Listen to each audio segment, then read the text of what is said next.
Hi, welcome to the Federal. I'm Harish Upadhyaya. Somewhere between May and June of 2016, 21 youngsters from Kerala moved to Afghanistan to join the Islamic State.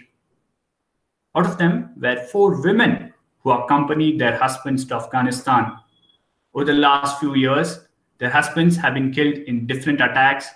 The 4 women surrendered to the Afghanistan security establishment in 2019, and they have been lodged in a prison in Kabul ever since.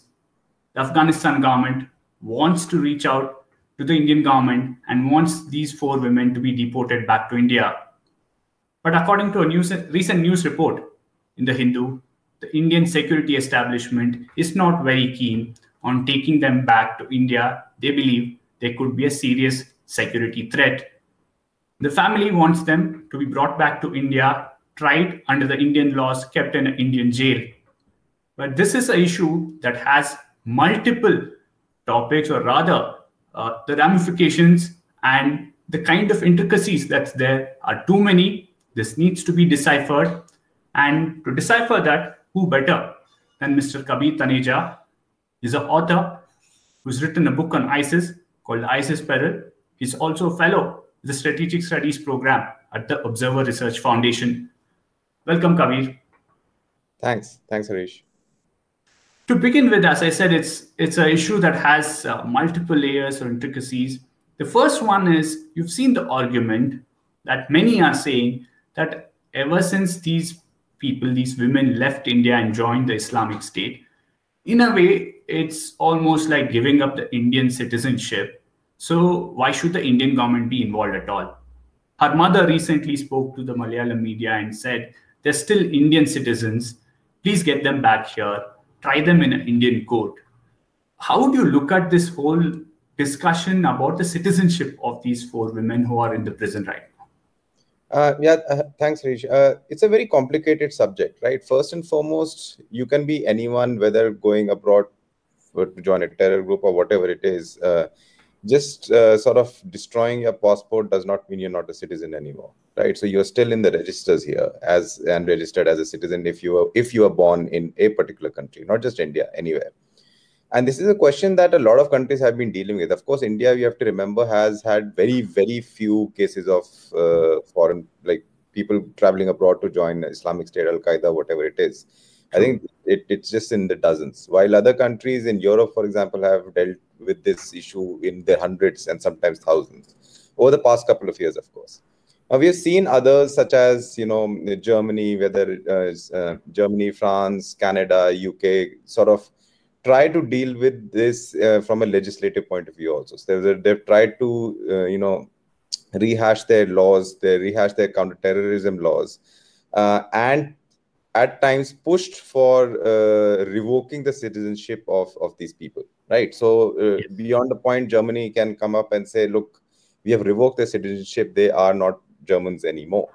Then that makes them stateless, right? So that now there are also a lot of these countries are, signatories to treaties that specifically work against statelessness.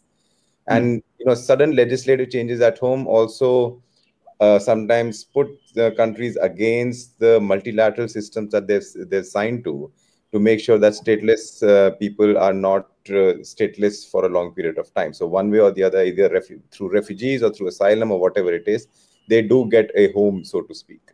So it's it's been a very complicated issue. So just saying that, okay, fine, they are not Indian citizens anymore because they joined Islamic State is a narrative, sure.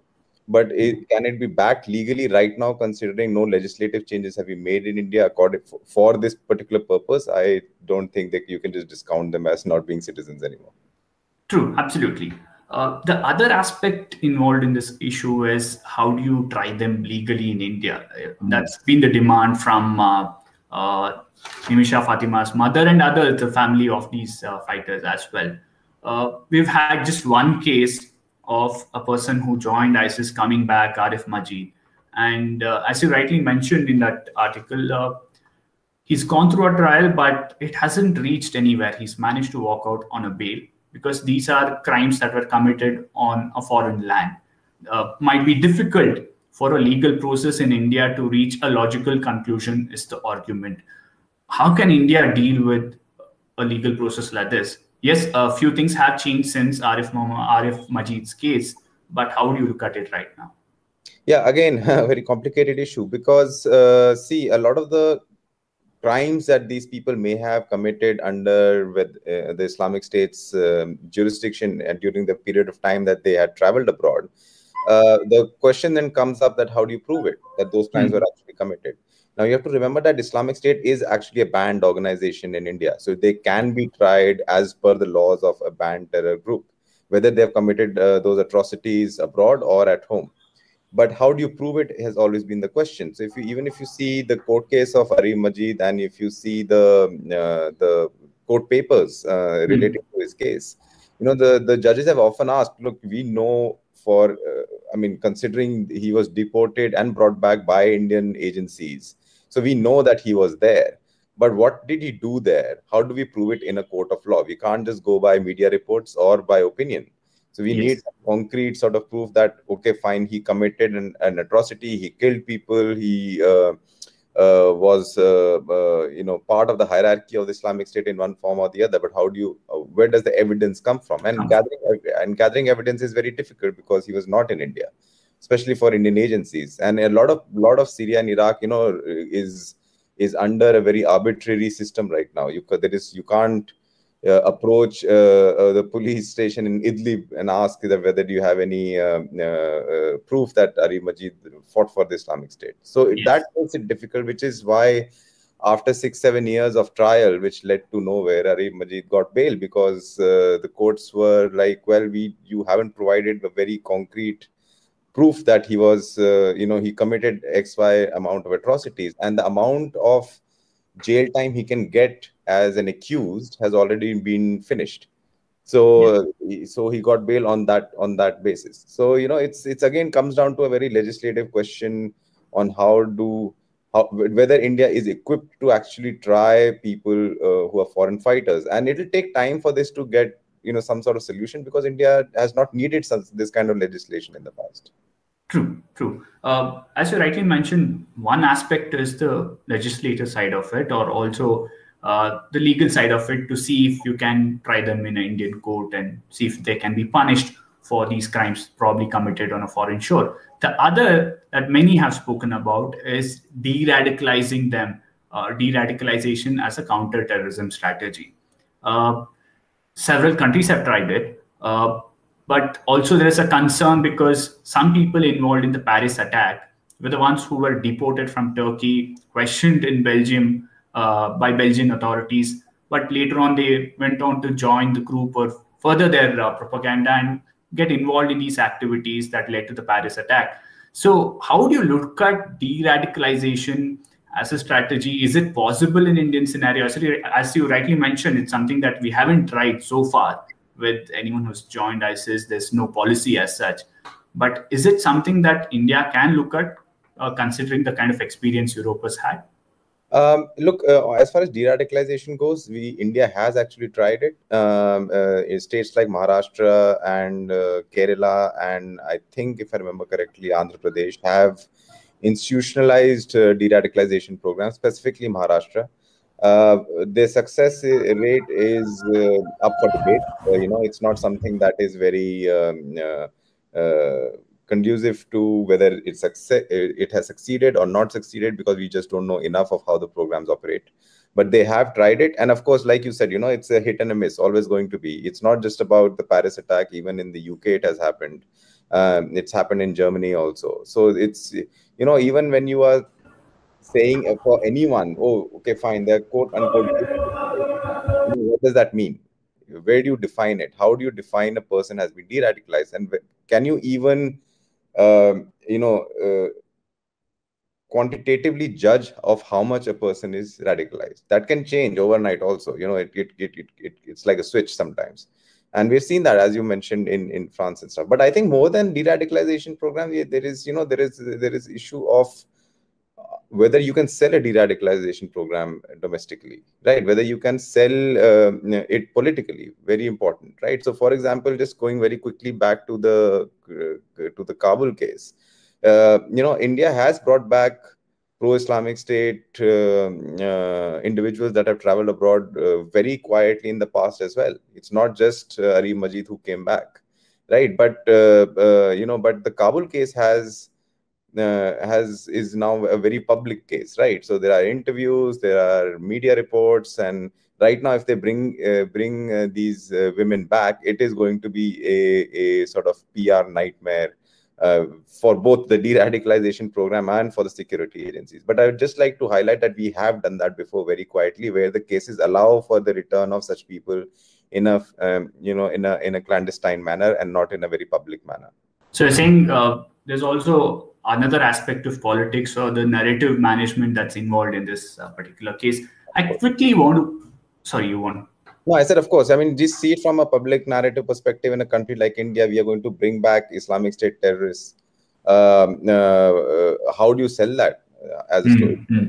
It becomes problematic. I know it's it's beyond the purview of how you deal with such things from security or policy point of view, but public narrative is very important for political considerations, and that plays a large factor here. Especially considering that it's from Kerala.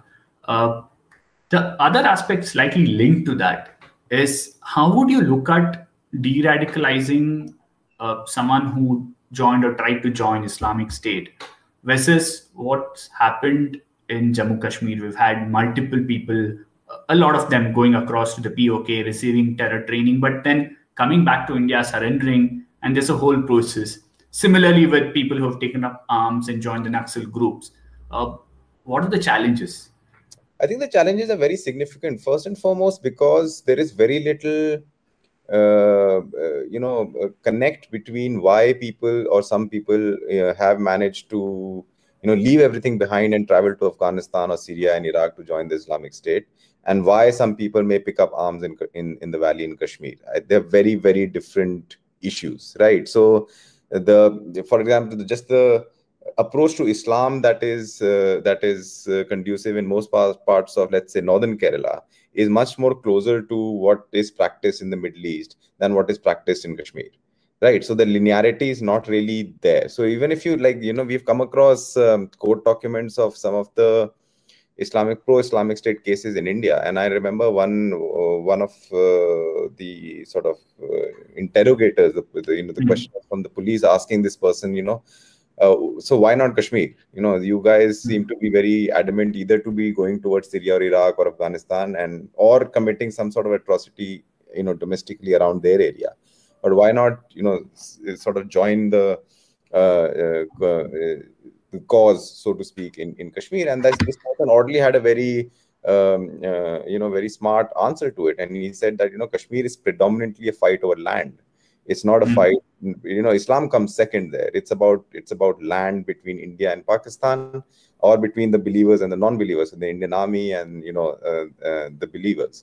And they said, look, it's Islam is second there. So even this person called groups like Lashkar-e-Taiba and Jaish-e-Mohammed, nationalists and patriots, fighting for land, fighting for geography, and not necessarily being part of the larger Islamic Ummah narrative that Islamic State propagated.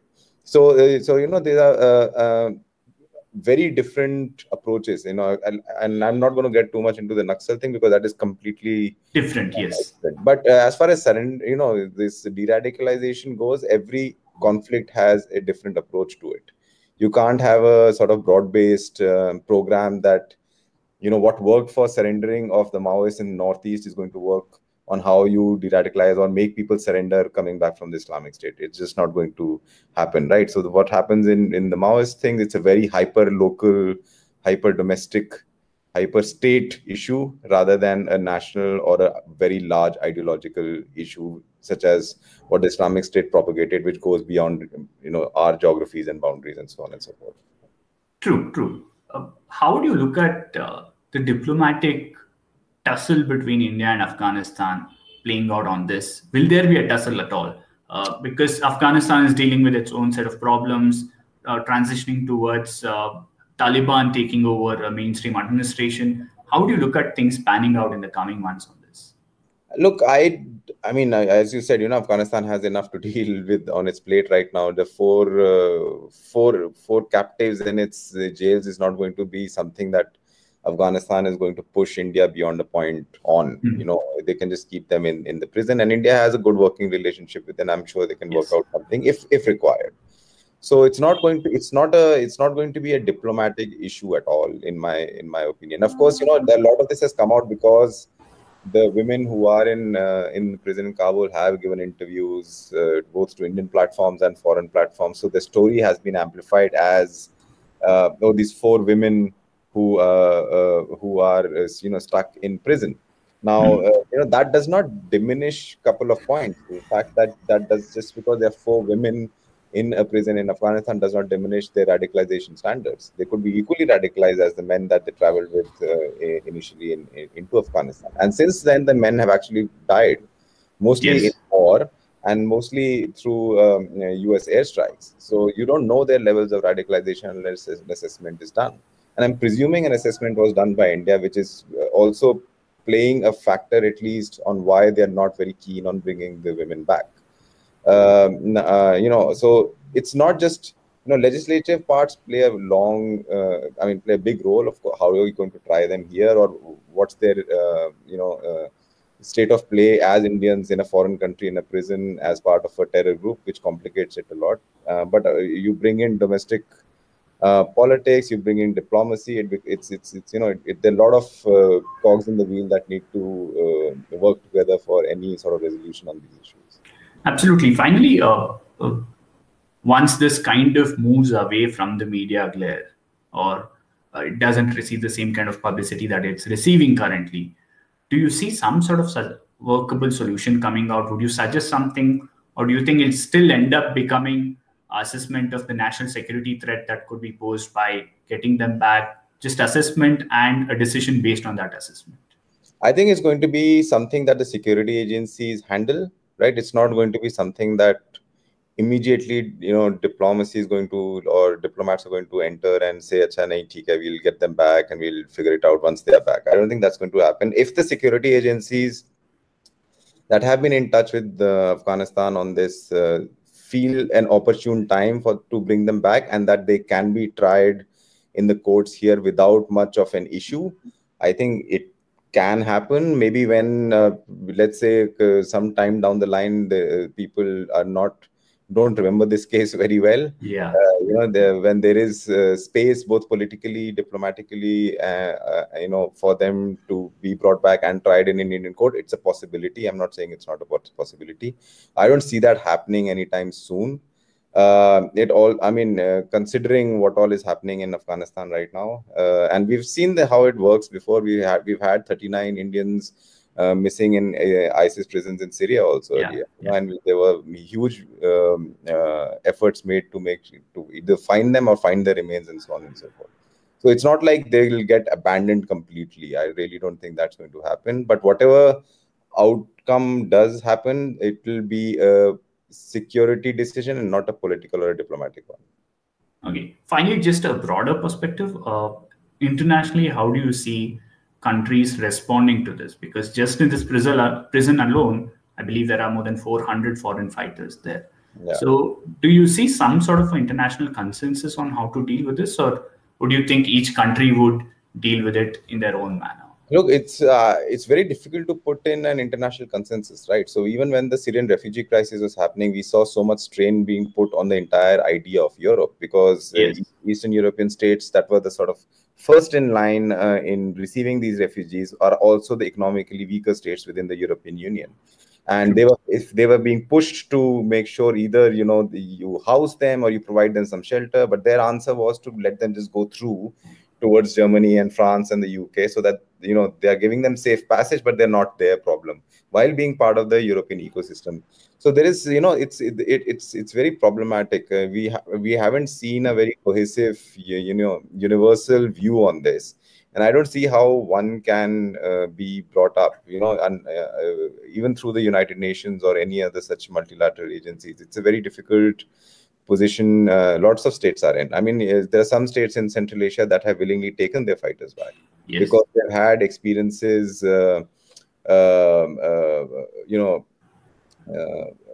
during the Afghan war with the Soviets in the early 90s. So and the Bosnian war later on. So they have had some experience. While the Europeans, it's different, right? So you don't know. It's possible a person who has traveled from Belgium, for example, was born and brought up there. But it's also possible that that person was not born and brought up there and came in as an asylum seeker or a refugee. So how do you deal with these two anomalies? One is your citizen, but one is your sort of, so one you can say, okay, fine, you can come back because you're a citizen and we'll deal with you here. The other, you'll be like, no, because you were a permanent residency permit or whatever it is, right? So a lot of legalities of, how do you belong to a state come into play, which complicates this issue a lot. So if you see the Al-Hol camp, refugee camp in northern Syria, which is predominantly foreign fighters, and you see there's a huge debate right now on because the Turks and the Syrians both are saying, well, take your foreign fighters back, take your people back. And while initially the German, for example, response was, no, well, we are revoking their citizenship. So that camp in itself becomes a weird kind of state for the stateless, right? Yes. So I personally don't see a very any sort of joint mechanism that works globally on this issue, because terrorism is something that most states come down as they should with a very heavy hand. So it becomes very difficult to come to a universal understanding on these kind of things. Absolutely, Kabir. As you rightly mentioned, it's a complex issue. You've tried to kind of decipher some of them and probably assess where it could go from here. Thanks a lot for joining us today on this show. Thank you. Thanks, Harish. Well, that's it in the special interview of The Federal. Stay tuned for more news and updates on the Federal News website.